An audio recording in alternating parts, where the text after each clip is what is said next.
आज मैं हिमाचल आया हूं। ये वीर भूमि है, वीरों की भूमि है। ये देव भूमि है, देवी देवताओं की भूमि है। जिस पहाड़ पर देखे कोई न कोई देवी देवता विराजमान है। ऐसी वीर भूमि को और देवियों की भूमि को, देवताओं की भूमि को मैं नमन करता हूं। और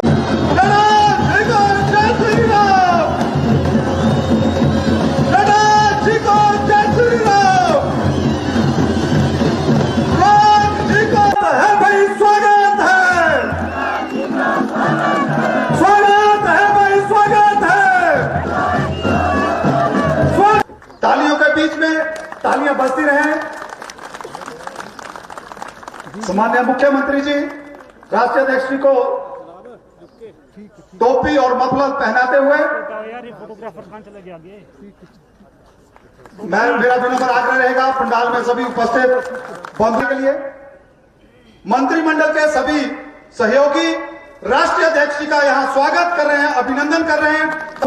तो सभी से आग्रह कि तालियों के साथ सभी का स्वागत करें, अभिवादन सत्कार करें।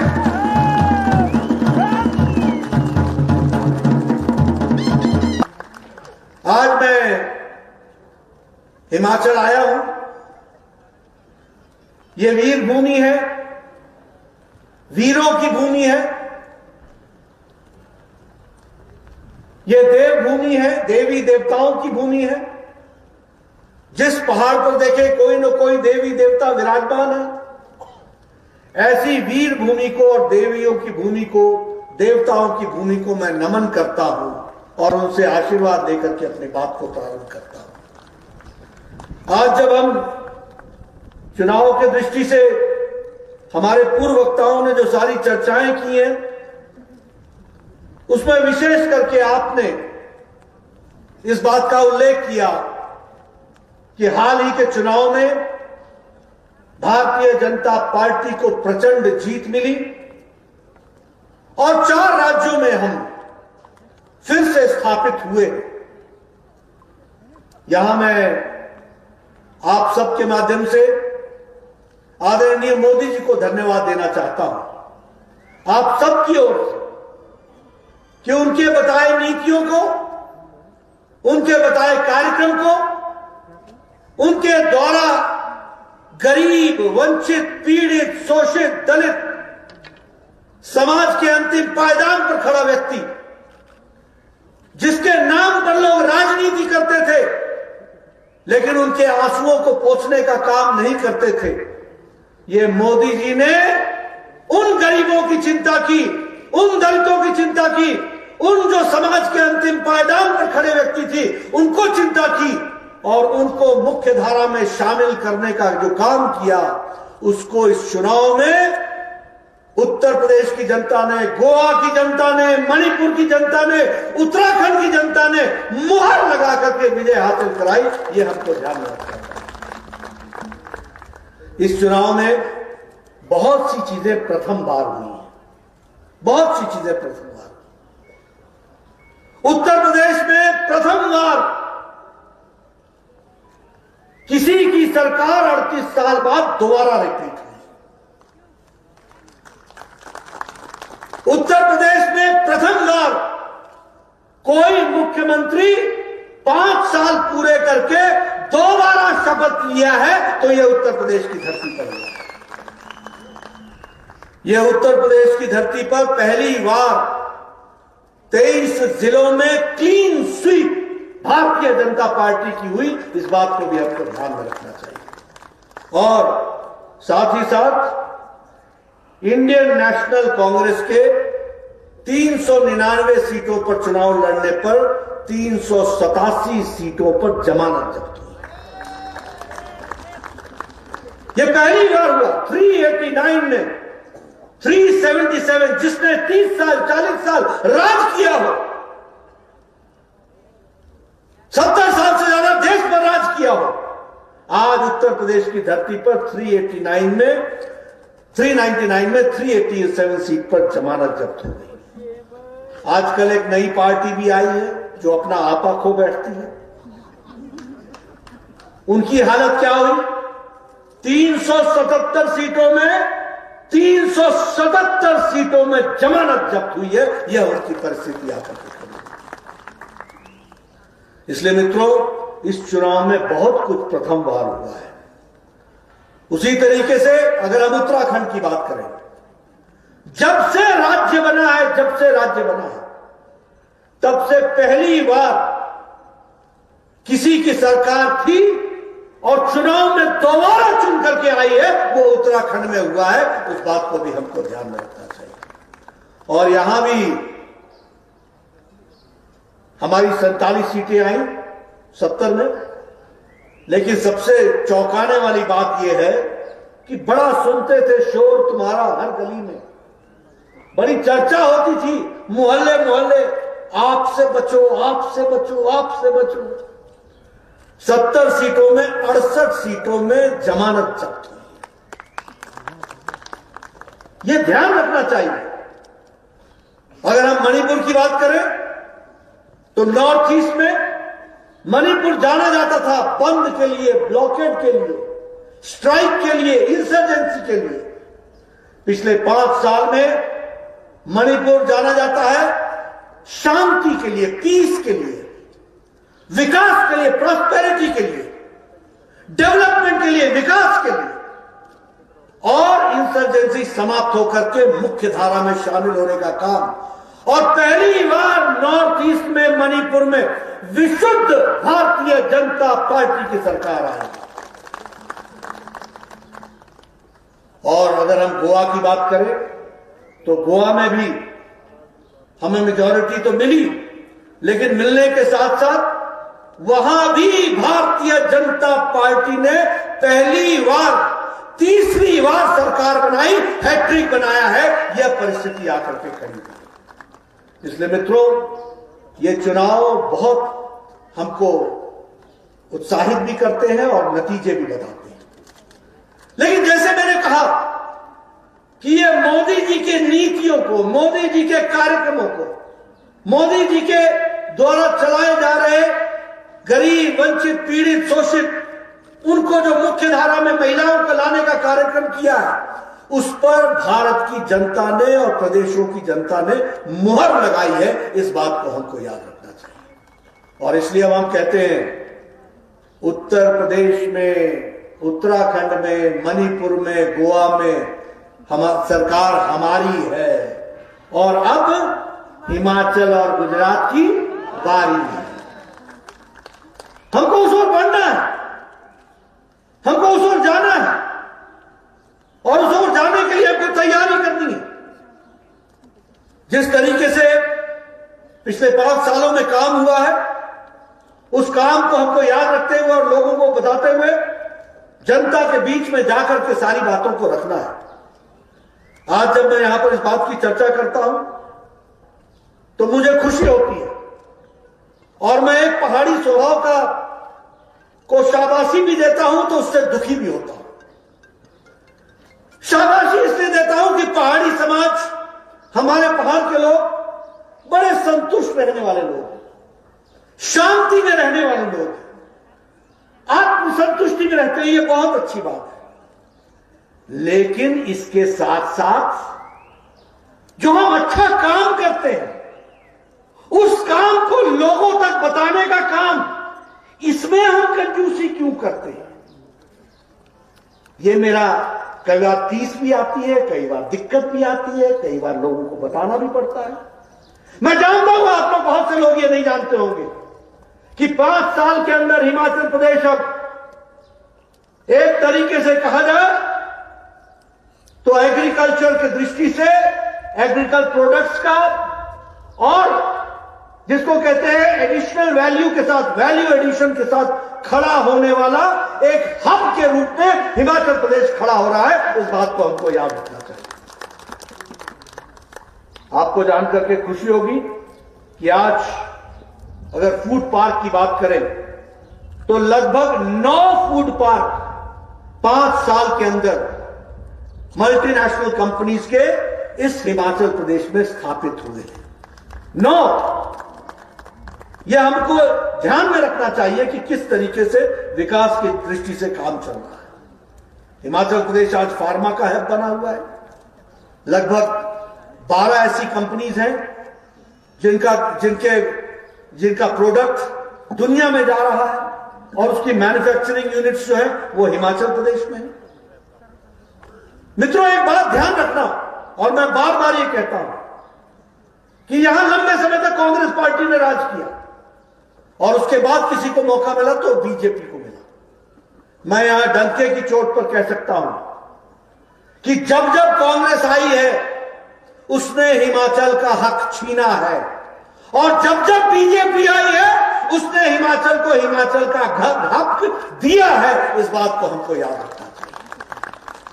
आप लोग भूल गए होंगे, याद करो 10वां वित्त आयोग, 11वां वित्त आयोग, याद करो जब आपका स्पेशल स्टेटस ले लिया गया था, याद करो जब सेंट्रल स्पॉन्सर्ड स्कीम में केंद्र अगर 60% देता था तो 40 आपका लगता था, और सिफारिश क्या थी कि 50-50 कर लो। यह थी मनमोहन सिंह की सरकार की सिफारिश। आपने 2014 में मोदी जी को प्रधानमंत्री बनाया, आपने भी डिमांड की थी, मुझे याद है अच्छे तरीके से। शांता कुमार जाया करते थे न्याय यात्रा लेकर के, मुझे याद है अच्छी तरीके से। प्रेम कुमार धूमल जी दिल्ली के दरबार में अपनी बात को गुहार लगाते थे, कोई सुनने वाला नहीं था। लेकिन यहां वीरभद्र की सरकार थी। जब मोदी जी की सरकार बनी, मोदी जी ने इस बात की चिंता नहीं की कि यहां वीरभद्र की सरकार है। मोदी जी ने इस बात की चिंता की कि हिमाचल हमारा है और हिमाचल को हिमाचल का हक मिलना है, और उन्होंने हमको स्पेशल कैटेगरी स्टेट में खड़ा किया। जहां नॉर्थ ईस्ट के स्टेट्स थे, जहां जम्मू कश्मीर था, वहां हिमाचल और उत्तराखंड दोनों को निकाल दिया गया था। उसको स्पेशल कैटेगरी हिल स्टेट में लाने का काम नरेंद्र मोदी जी ने किया, और सेंट्रल स्पॉन्सर्ड स्कीम में 90-10 का रेशियो तय किया गया। 90 केंद्र सरकार देगी तो 10 जयराम ठाकुर जी देंगे, यह ला करके खड़ा किया। आप शायद भूल गए होंगे कि अटल जी ने हम लोगों को इंडस्ट्रियल पैकेज दिया था।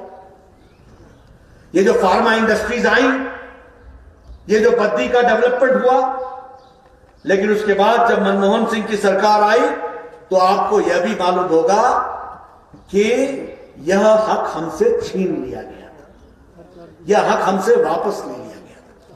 और उस समय कांग्रेस के लोगों ने क्या दलील दी थी? यह कहा था कि हिमाचल को मिल रहा है, पंजाब को नहीं मिल रहा है, हरियाणा को नहीं मिल रहा है, बराबरी होनी चाहिए, ये तीनों का हिस्सा होना चाहिए, इसलिए हिमाचल का हिस्सा काटो। ये दीगर बात है कि कांग्रेस वाले न हरियाणा में रहे और न पंजाब में रहे, सुपड़ा साफ हो गया, यह भी आपको याद रखना चाहिए।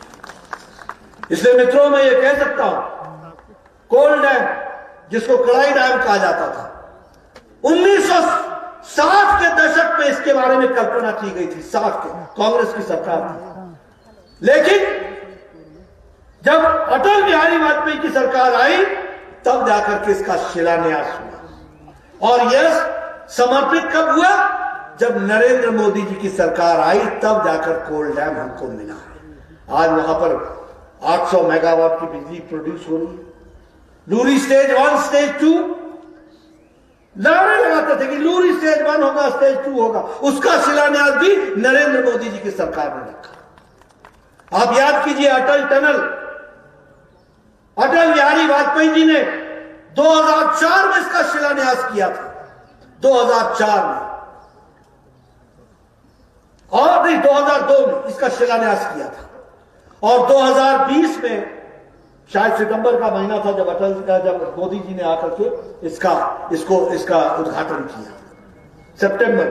18 साल लगे, और मुझे याद है अटल जी ने मनाली में मेरे सामने कहा था, मोदी जी बगल में बैठे थे, 3 अक्टूबर को 2020 में 2020 में उसका उद्घाटन किया अटल टनल का। लेकिन इसमें जो जानने वाली बात है कि अटल जी स्वस्थ थे, अटल जी मनाली आए थे और अटल जी ने मोदी जी के सामने, मोदी जी उस समय उनके साथ आए थे, तो उन्होंने पूछा भाई ये मेरे टनल का क्या हुआ जिसकी शिलान्यास मैंने रखी थी। हमें बहुत दुख के साथ कहना पड़ा कि उसका काम रुक गया है, केंद्र सरकार कर नहीं रही। और उस समय अटल जी ने कहा था वो पत्थर मेरे दिल पर पत्थर है। और मोदी जी ने याद रखा था जब वो प्रधानमंत्री बने तो 6 साल के अंदर पूरी ताकत लगा करके 5 साल के अंदर अटल टनल दिया गया। ये बात भी याद रखनी चाहिए। इसलिए मित्रों, मैं ये गौरव के साथ कह सकता हूं कि बेशक हिमाचल प्रदेश में हमको राज करने का समय कम मिला, लेकिन हिमाचल प्रदेश को देने का काम किया तो बीजेपी की सरकारों ने किया और लेने का काम किया तो कांग्रेस पार्टी की सरकारों ने किया। आपका हक छीना, हमेशा आपका हक छीना, ये भी आप। मैं कहना नहीं चाहता यहां लंबी श्रृंखला है मुख्यमंत्री, हमारे यहां कोई पानी के मुख्यमंत्री से जाना जाता है, कोई बिजली के मुख्यमंत्री के रूप में जाना जाता है, कोई सड़कों का जाल बिछाने वाले मुख्यमंत्री के रूप में जाना जाता है। मैं आज के दिन ये चर्चा नहीं करूंगा कि बाकी मुख्यमंत्री किस नाम से जाने जाते हैं, लेकिन हां ये गौरव मिला है कि हमारे लोगों ने हिमाचल प्रदेश की सेवा की है। हमारे 2 प्रधानमंत्री हैं, एक अटल बिहारी वाजपेयी और एक मोदी जी। हम गौरव के साथ कह सकते हैं जब जब पैकेज आया है तो वो मोदी जी के टाइम पे आया और अटल बिहारी वाजपेयी के टाइम पर आया, ये हम कह सकते हैं। आज मुझे खुशी है कि अभी 27 दिसंबर 2021 को आदरणीय मोदी जी ने 11,000 मेगावाट के पावर प्रोजेक्ट्स और लगभग 6 पावर प्रोजेक्ट का शिलान्यास किया है। और ये जयराम जी की सरकार में 6 पावर प्रोजेक्ट्स का काम हुआ है और यह 2 साल के अंदर, 3 साल के अंदर यह तैयार हो जाएगा। ये 4 लेन परवाणु शिमला, धर्मशाला शिमला और कीरतपुर मंडी मनाली शिमला, इसमें परवाणु शिमला का काम शुरू हो गया, मंडी शिमला धर्मशाला का काम शुरू होना है, मनाली वाला हमारा ये कीरतपुर मंडी मनाली वाला ये लगभग कंप्लीशन की ओर जा रहा है। ये किसके समय में आया, ये किसने दिया, कौन था भारत का मुख्यमंत्री, प्रधानमंत्री, किन लोगों ने इस काम को आगे बढ़ाया? रोकने और अड़ंगे लगाने का काम आपने किया और इसको साकार करने का काम किया तो भारतीय जनता पार्टी की सरकार ने किया। यह भी हमको ध्यान रखना चाहिए। और आज मैं ये आपसे बताना चाहता हूं, जयराम जी जरा शरीफ है, अपनी बात कम बोलते हैं, काम ज्यादा करते हैं, लेकिन आपको जानकर के खुशी होगी कि प्रधानमंत्री सड़क योजना के तहत 5 साल में जयराम जी की सरकार ने 6,384 किलोमीटर की सड़कें बनाई। 6,000। ये छोटी घटना नहीं है मित्रों, मैं भी एमएलए रहा हूं। सड़क निकालने जाओ तो पता चलता है पसीना आ जाता है। परे कटो जी, मेरी जमीन छटो जी, पारले साइड से ले जाओ, पारले साइड। कोई कहेगा मेरे घर से ले जाओ, मोड़ी दो रास्ता। इन सारी चीजों को संभालते हुए 6,384 किलोमीटर की पक्की ऑल वेदर सड़क बनाना, यह अपने आप में कीर्तिमान है। इसको हमको याद रखना चाहिए, यह हमको ध्यान रखना चाहिए। इंडियन इंस्टीट्यूट ऑफ मैनेजमेंट कभी सोचा था, मैं इसलिए कहता हूं देने वाली सरकार कौन है, कभी सोचा था कि इंडियन इंस्टीट्यूट ऑफ मैनेजमेंट बनेगा और वो भी यहां आएगा हिमाचल में, पहाड़ी इलाके में, और उस पर 392 करोड़ रुपए यानी 400 करोड़ रुपए खर्च हो गए। 45% से ज्यादा का काम हो गया। 2023 में वो समर्पित हो जाएगा। इस काम को भी जयराम जी की सरकार तीव्र गति से करा रही है और केंद्र सरकार का आशीर्वाद है। मैं अगर एम्स की बात करूं तो आप कहेगा तो आप तो स्वास्थ्य मंत्री हैं, आप तो अपनी चर्चा करेंगे ही करेंगे। अब क्यों नहीं करें? कभी सोचा था एक तरफ अगर 24 करोड़ की जनसंख्या उत्तर प्रदेश की है, उसको 2 एम्स मिलते हैं, तो यहां 70 लाख की जनसंख्या को एक ऑल इंडिया सब मेडिकल साइंस मिलता है। क्यों नहीं चर्चा करें? 1400 करोड़ रुपए खर्च हुआ 3 साल के अंदर। कोरोना आया, इसके बावजूद हम टाइमलाइन के अंदर इसी साल 2022 में आदरणीय प्रधानमंत्री मोदी जी के द्वारा समर्पित करेंगे हिमाचल की जनता को। यह हम गौरव के साथ बोलना चाहते हैं क्या फर्क नहीं पड़ा है? क्या भारतीय जनता पार्टी की सरकारों ने जमीन पर काम नहीं किया है? अगर मैं बात करूं मेडिकल कॉलेजेस की, कभी सोचा था कि नाहन में मेडिकल कॉलेज खुलेगा? मैं बार बार बोलता हूं, कभी सोचा था कि 355 करोड़ रुपए वहां खर्च होंगे? और कभी सोचा था कि हमीरपुर में मेडिकल कॉलेज खुलेगा और वहां भी लगभग 355 करोड़ रुपए खर्च होंगे? कभी हमने सोचा था कि दूर दराज इलाके में चंबा में मेडिकल कॉलेज खुलेगा और वहां भी 319 करोड़ रुपए खर्च होंगे? मित्रों, ये काम करने वाले पार्टी की शक्ल ही कुछ और होती है और सरकारों का काम करने का तरीका ही कुछ और होता है। एक नहीं अनेकों काम किए और इसलिए जब हम जाते हैं तो हम कहते हैं कि हम गौरव के साथ कहते हैं कि काम किया है, रिपोर्ट कार्ड लेकर के जनता के बीच में जाएंगे, छाती ठोक करके जाएंगे। ये बात भी हम आपको सामने कहना चाहते हैं। आप बताइए, मैं स्वास्थ्य मंत्री रहा हूं, हिमाचल प्रदेश का भी स्वास्थ्य मंत्री रहा हूं, मुझे मालूम है। मैं सलाम करता हूं स्वास्थ्य कर्मियों को हिमाचल प्रदेश के। आपको जानकर के खुशी होगी कि हिमाचल प्रदेश ने वैक्सीनेशन में जयराम ठाकुर के नेतृत्व में दोनों डोज में नंबर 1 पर आकर के खड़ा हुआ। और फिर मैं कहूंगा ये छोटी घटना नहीं है। ये आपको लगता होगा कि छोटी घटना है। कहां है डोडरा कवार, कहां है मलाना, कहां है वो लाहौल स्पीति का अंतिम गांव, बड़ा बंगाल, छोटा बंगाल, कहां है ये इलाके?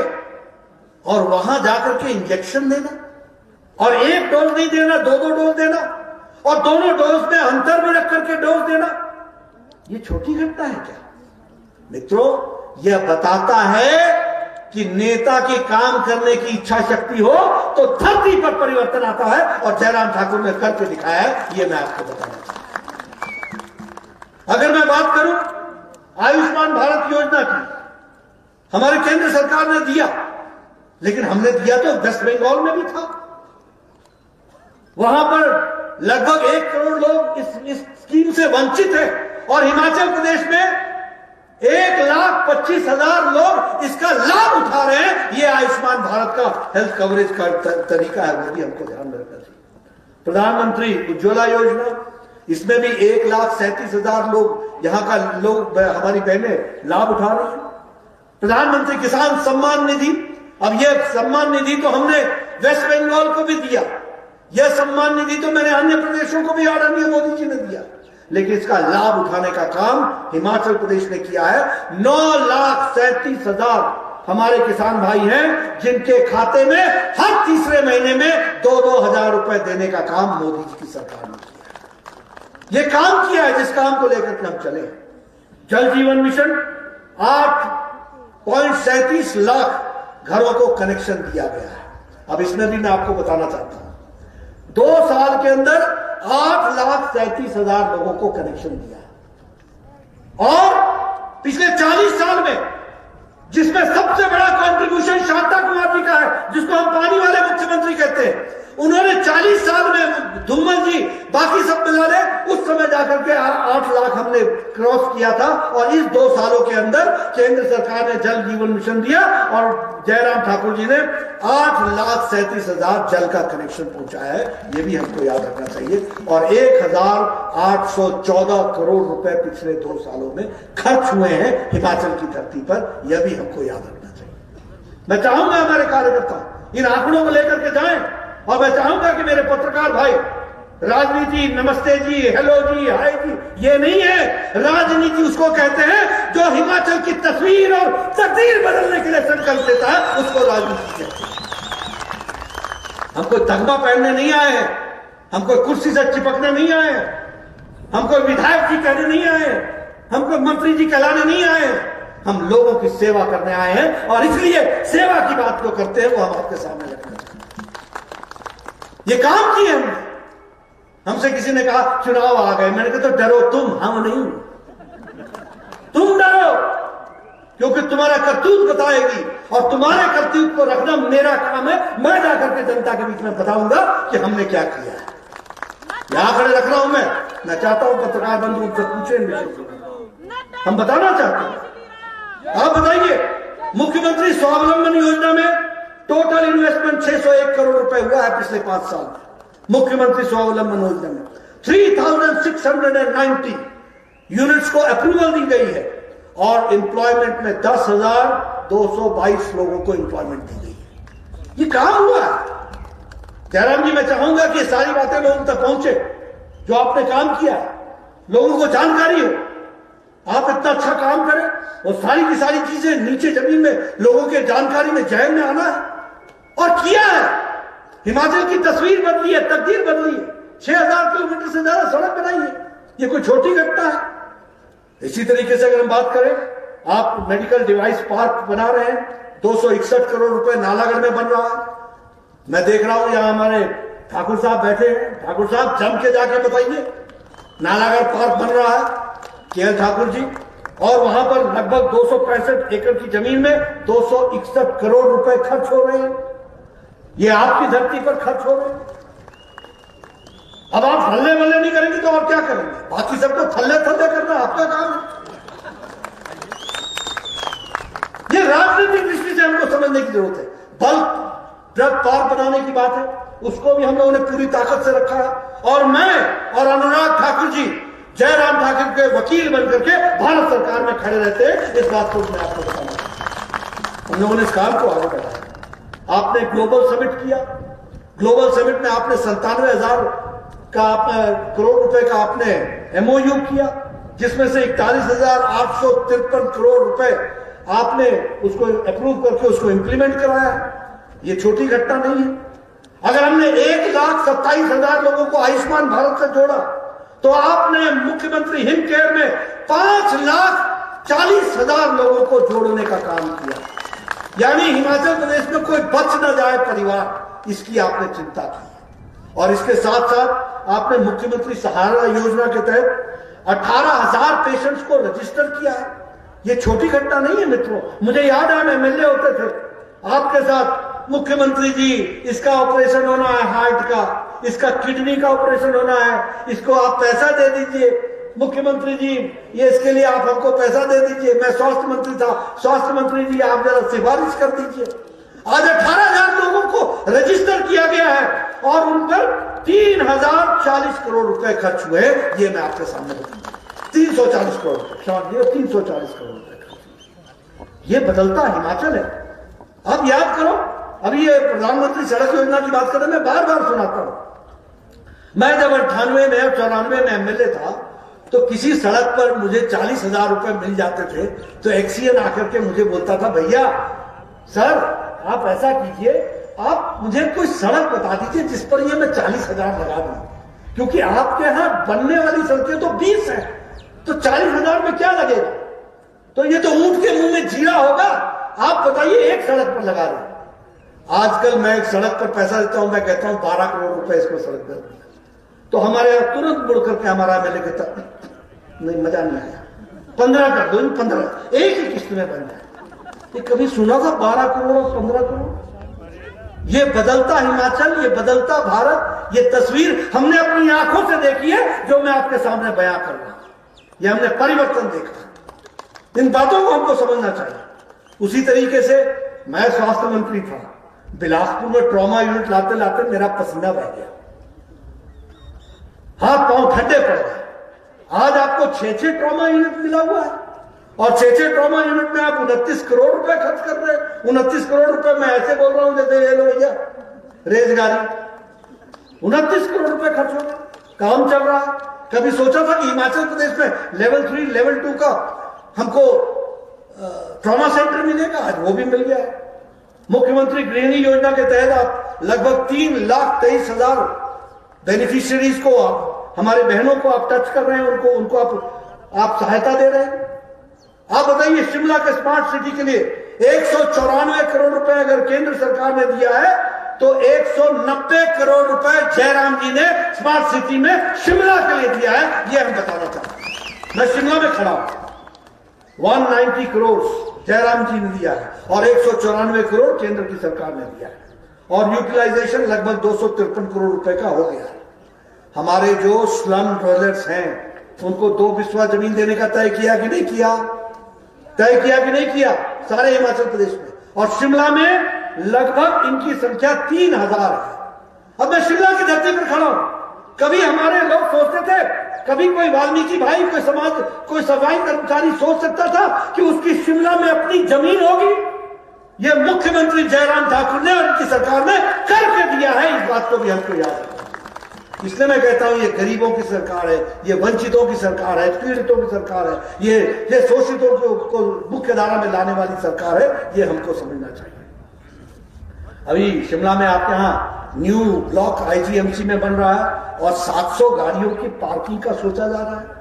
अब मैं तो खुश भी होता हूं और अपने उन दिनों को भी याद करता हूं कि कई बार सोचता था हॉस्पिटल पैदल ही चले जाऊं, गाड़ी पार्क करूंगा तो करूंगा कहां।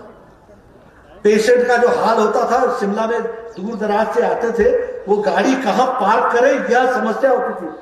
एक अगर पेशेंट के साथ अटेंडेंट चाहिए था तो एक गाड़ी के साथ भी एक अटेंडेंट चाहिए था कि गाड़ी को कहां लाएं। जब देखो तो पुलिस वाला आ जाए, यहां से हटाओ गाड़ी, यहां से हटाओ गाड़ी। आज 700 गाड़ियों की पार्किंग आपको मिल रही है। ये छोटी घटना है क्या? और मैं आपको बता रहा हूं, ये आपको बताना चाहिए मुझे। ये हमको समझना चाहिए कि काम कितना हुआ। अगर मैं पार्किंग कॉम्प्लेक्स की बात करूं ऑडिटोरियम के सामने, तो उसमें 400 गाड़ियों का अलग से व्यवस्था की गई है। अगर मैं बात करूं कि आप विकास नगर में 400 गाड़ियों की पार्किंग की गई है। नहीं तो हमको यह भी सुनने को मिलता था, विकास नगर से खबर क्या आती थी, इसका शीशा टूट गया, उसका लुकिंग ग्लास चला गया, इसका फलाना चला गया। आज पार्किंग आपको वहां पर भी 400 गाड़ियों की मिल रही है। यह बदलता शिमला नहीं है क्या दोस्तों? मैं सही बोल रहा हूं क्या? अगर सही बोल रहा हूं तो एक बार हाँ बोल दो। धूप तो है ही है, वो तो कम होगी नहीं। लेकिन हाँ, इन बातों को हमको ध्यान में रखने की जरूरत है और इन सब चीजों को आपके साथ मैं शेयर करना चाहता हूं। ये आपसे मैं कहना चाहता हूं। धर्मशाला की जो सिटी स्मार्ट सिटी है, उसमें 194 करोड़ रुपए खर्च हुए। तो एक तरीके से देखा जाए तो विकास के नए आयाम स्थापित हुए। मित्रों, यहां मैं एक बात जरूर कहना चाहता हूं कि मोदी जी ने भारत की राजनीति की संस्कृति बदल दी। हमने इतनी देर तक आपसे भाषण दिया, हम इतनी देर से आपसे बात कर रहे हैं। हम क्या कर रहे हैं? हम अपना रिपोर्ट कार्ड रख रहे हैं। जो कहा था वो किया है, जो कहेंगे वो करेंगे। ये ताकत है तो भारतीय जनता पार्टी, ये सिर्फ भारतीय जनता पार्टी में। दूसरी पार्टियों में क्या ताकत है? भाई को भाई से लड़ाओ, इलाके को इलाके से लड़ाओ। पहले बताओ तू सतलज पार का है, मैं वार का हूं। दरिया पार दरिया वार, पहाड़ पार पहाड़ वार। इलाके को झगड़ा लगाओ। मुझे याद है, मैं समझता था जब मैं एमएलए बना तो मैं समझने लगा कि यार कांग्रेस इतने सालों तक काम क्यों नहीं करती थी। तो मुझे कांग्रेसी ने बताया, नड्डा जी जरा हौले हौले। मैंने कहा हौले हौले क्यों? बोला हमने इतने साल मजे में निकाल दिए, आप तो ऐसे आए तूफान एक्सप्रेस में कि सारे काम आपने 5 साल में ही पूरे कर देने। मैंने कहा भैया हम तो गरीब की चिंता करने वाले। मैंने कहा तुम कैसे करते थे? कुछ नहीं, एक सड़क देनी और दे देते थे सड़क। एक तरफ चूना लगाते थे तो दूसरे गांव वाले आ जाते थे कि भैया सड़क इधर से नहीं निकालो, इधर से निकालो। तो हम बोलते थे भैया तुम अपनी पंचायती कर लो, जब हो जाएगा तो सड़क बना देंगे। न उनकी पंचायती होती थी न सड़क बनती थी। यानी और फिर क्या करते थे? जब चुनाव आता था तो चूना लगा देते थे, पाइप फेंकवा देते थे, बस अब आ गया पानी, आ गया पानी, आ गया पानी। चुनाव खत्म हुआ नहीं, पाइप उठाया नहीं, अगली चुनाव की तैयारी शुरू कर दी। बस यही काम उनका था। यह राजनीति की संस्कृति मोदी जी ने बदली। जो कहा था वो किया है, जो कहेंगे वो करेंगे और रिपोर्ट कार्ड लेकर के जनता के बीच में जाएंगे। इस ताकत के साथ में जाने वाले। मैं आपके सामने बोलना चाहता हूं, ये उत्तर प्रदेश का चुनाव क्या था? अखिलेश के भाषण सुनो। परिवारवाद,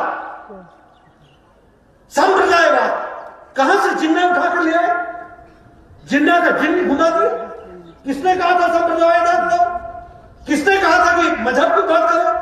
आपने शुरू किया। आतंकियों को प्रोटेक्शन देना तुम्हारा काम था। मोदी जी ने तय किया विकासवाद, परिवारवाद बनाम विकासवाद। परिवारवाद को समाप्त करेंगे, वोट बैंक पॉलिटिक्स को धरती से उखाड़ेंगे और विकास के आधार पर हम चलेंगे। और उत्तर प्रदेश की जनता ने, गोवा की जनता ने, मणिपुर की जनता ने विकासवाद पर मोहर लगाई है। इस बात को भी हमको याद रखना चाहिए। मैं हमेशा कहता हूं हमारी सरकार प्रोएक्टिव, प्रो रिस्पॉन्सिव सरकार है, तुरंत हम एक्शन करते हैं। आप बताइए, यूक्रेन में अगर घटना घटी तो यूक्रेन के अंदर घटना पीछे घटी, लड़ाई पे पीछे शुरू हुई।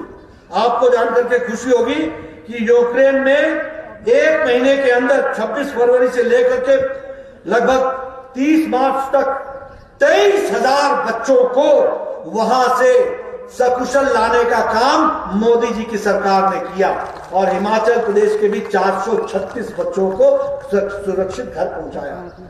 और पत्रकार बंधुओं, आपको शायद इसकी कल्पना नहीं होगी कि जब वो लाए जा रहे थे तो इस बीच में हमारे हजारों कार्यकर्ताओं ने उन परिवारों के मां बाप के साथ जिनके बच्चे यूक्रेन में थे, उस बीच में 3 बार उन परिवारों के साथ संपर्क बना करके उनको ढांढस दिलाया कि मोदी जी सकुशल आपके बच्चों को वापस लाएंगे। यानी अगर सरकार ने मोदी जी के नेतृत्व में काम किया तो पार्टी ने भी 19,000 बच्चों के घरों में गए, 19,000 बच्चों के घर, और 1 महीने के अंदर 3 बार गए। यह भी हमको ध्यान रखना चाहिए। ये वैक्सीनेशन की कहानी मित्रों बहुत अच्छी लगती है, आप लोगों को भी बहुत अच्छी लगती होगी। मैं देख रहा हूं सब लोग बड़े नजदीक बैठे हैं, किसी के मुंह में मास्क नहीं है, कोरोना का साया ऊपर है। ये आपको हिम्मत किसने दी? ये आपको ये ताकत किसने दी? ये ताकत वैक्सीनेशन ने दी और ये ताकत मोदी जी ने दी। इस बात को याद रखना चाहिए। आज अमेरिका का हाल देखो, कभी पता चलता है मेयर को कोरोना हो गया, कभी पता चलता है गवर्नर को कोरोना हो गया, कभी पता चलता है कि स्टेट सेक्रेटरी को कोरोना हो गया। आप यूरोप की बात उठा करके देखो, अभी भी लड़खड़ा रहे हैं और 130 करोड़ के देश को मोदी जी ने प्रोएक्टिव होकर के वैक्सीनेशन से वैक्सीनेट करके 185 करोड़ लोगों को डबल डोज देकर के 185 वैक्सीनेशन किया, 185 करोड़ वैक्सीनेशन किया। और फिर मैं आपको कहना चाहता हूं, जापानीज इंसेफ्लाइटिस की बीमारी की दवा भारत में आने में 100 साल लग गए, टेटनस की दवा को आने में 35 साल लग गए, स्मॉल पॉक्स की दवा को आने में 30 साल लग गए, मीजल्स की दवा को आने में 20 साल लग गए, ट्यूबरक्लोसिस की दवा को आने में लगभग 22 साल लग गए, पोलियो की दवा को आने में लगभग 20 साल लग गए। और यहां जनवरी के 2020 में कोरोना आया, अप्रैल में मोदी जी ने टास्क फोर्स बैठाया और 9 महीने के अंदर एक नहीं 2 वैक्सीन 9 महीने के अंदर देश को दी और दुनिया को दी। हमको ध्यान रखना, इसलिए प्रोएक्टिव काम करने का जो तरीका है वो भी हमको ध्यान रखना चाहिए। अगर उरी की घटना घटी तो 1 हफ्ते के अंदर सर्जिकल स्ट्राइक हुई। अगर पुलवामा घटा तो ये भारत का प्रधानमंत्री था जिसने मोदी जी ने कहा कि तुमने बहुत बड़ी गलती कर दी है और तुमको इसका खमियाजा भुगतना पड़ेगा। और 1 हफ्ते के अंदर सर्जिकल से एयर स्ट्राइक करके नष्टो नाबूद कर दिए उनके कैंप्स को। यह मोदी जी की सरकार ने किया। ये प्रोएक्टिव सरकार है, ये प्रो रिस्पॉन्सिबल सरकार है। ये जो कहती है वो करती है। अगर विकास की दृष्टि से काम कर रहे हैं तो उसको भी हमने आगे बढ़ाने का काम किया। इसलिए अब अगर कोरोना आया तो आप बताइए, प्रधानमंत्री गरीब कल्याण अन्न योजना आया कि नहीं आया? वर्ल्ड हेल्थ ऑर्गेनाइजेशन का डॉक्टर टेड्रोस डायरेक्टर बोलता है कि we should learn from India, हमको भारत से सीखना चाहिए कि उन्होंने कोरोना के कारण लॉकडाउन में लोगों की अर्थव्यवस्था अस्त व्यस्त हो सकती है, एक गरीब आदमी के लिए खाने की दिक्कत आ सकती है, और मोदी जी ने जो 80 करोड़ की जनता को यह व्यवस्था दी है और कोरोना के समय से लेकर के सितंबर माह आने वाला है तब तक के लिए 80 करोड़ की जनता को जो राशन दिया है वो हमको समझना चाहिए प्रोएक्टिव रोल क्या होता है। 1,25,000 करोड़ रुपए खर्च किया जा रहा है हमारे पैकेज के लिए जो कोरोना की दृष्टि से किया जा रहा है। इसलिए मित्रों, मैं एक ही बात कहना चाहूंगा कि मोदी जी ने जब देश की संस्कृति राजनीति की बदली है और हम सब लोग जो कार्यकर्ता आज इस जोश के साथ यहां पर आए हैं, इतने धूप में आप सब लोग बैठे रहे, मैं आपको दाद देता हूं, आपकी तारीफ भी करता हूं, आपको धन्यवाद भी देता हूं। मैंने अपने वक्तव्य के साथ तो न्याय करने की कोशिश की है, लेकिन आपके साथ थोड़ा अन्याय जरूर किया होगा मैंने, उसके लिए मुझे क्षमा कर देना। लेकिन हाँ, आया था कई दिनों बाद अब सोचा बार बार कहां आपसे चर्चा करूं, आया हूं तो कुछ बातों की चर्चा मैं कर लूं, वो करने का प्रयास किया है। मित्रों, आपसे मैं एक ही गुजारिश करना चाहता हूं, आने वाले समय में हम हिमाचल प्रदेश में भी भारतीय जनता पार्टी का परचम लहराएंगे। उसके लिए हमको काम में जुटना है, पूरी ताकत लगानी है। और हम जानते हैं कि हमारे सामने खड़े लोग जो हैं उनके पास न ताकत है, न नीयत है, न नीति है, न कार्यक्रम है, न कार्यकर्ता है, न नेता है, न नेतृत्व है। हमारे पास नेता है, नीति है, कार्यक्रम है, कार्यकर्ता है, कार्य करने की इच्छा शक्ति है। इस बात को लेकर के हमको आगे बढ़ना है और मुझे पूरा विश्वास है कि आप सब लोग आगे बढ़ेंगे और हिमाचल प्रदेश में और गुजरात में आने वाले समय में भारतीय जनता पार्टी का परचम लहराएगा और हम पूरी ताकत के साथ हिमाचल की सेवा की है, आगे भी करेंगे और हिमाचल को आगे ले जाएंगे, सरताज बनाएंगे। इन्हीं शब्दों के साथ बहुत बहुत धन्यवाद। आपने मेरी बात सुनी, आपका बहुत बहुत धन्यवाद।